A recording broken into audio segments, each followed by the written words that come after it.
might help it, actually, but it also could blow it.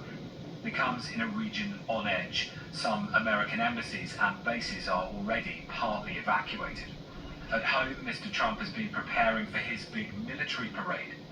His hope now is that his allies' deadly pressure pushes Iran towards a nuclear deal on his terms.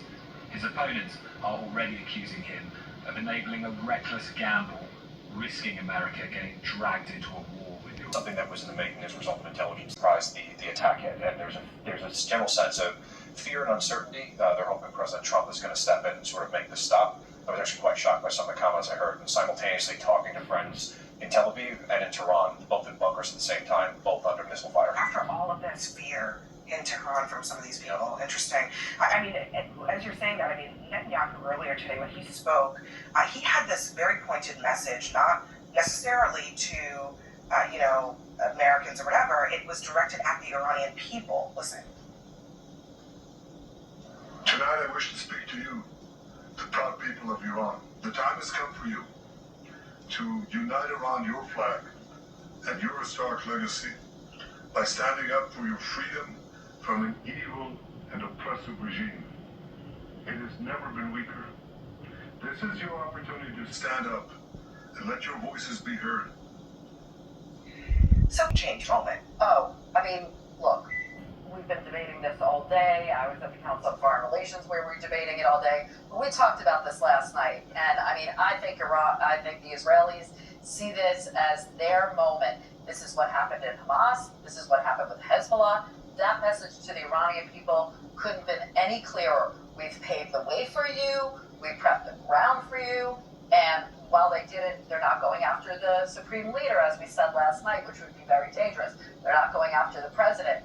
They're making it so that the Iranian people can pick up the mantle and they can do what they've been wanting to do all along, but that the Iranian military would not allow them to do. And I think, there's an element of domestic politics for Netanyahu, but there's also an amount of, kind of vindication in the international community.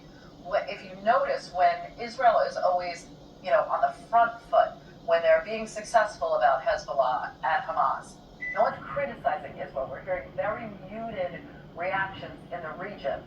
If this didn't go so well, there'd be a lot of condemnation. And so I think right now he's trying to ride this, and I think you're going to see a lot of messages. What I'm hearing in the region is nod, wink, and duck. Because nod and wink, we're all glad that you did it, but duck because we don't know what the reaction is going to be. I want to double click on the duck because be careful what you wish for. This could go any which way. I mean, a lot of times when you attack a country, there's a rallying around the flag effect. And I think for the Iranian people, who are very proud, have a rich, deep history, they're not going to take too kindly to being attacked. This could go the other way. Let's say you have some sort of regime change. The alternative could be more hardliners. It could be worse for Israel, for the region. Exactly. So there are a lot of things here that could go a different direction. Also, I just want to say, I think Iran's been holding back so far. They have 3,000 ballistic missiles. They could use more of them. They could use more of them in a coordinated fashion. This is not over. This is going to go on for several days. There are other things they could do. They could attack American installations in the region. They have not closed the Straits of Hormuz. They could attack oil tankers. They could lead to oil prices going up dramatically. There are many options still on the table for them that they don't want to take. They didn't want any of this to happen. It has happened. I think they're waiting and watching. They're smarting. They've been humiliated. They're going to need to take some action at some point. We don't know when.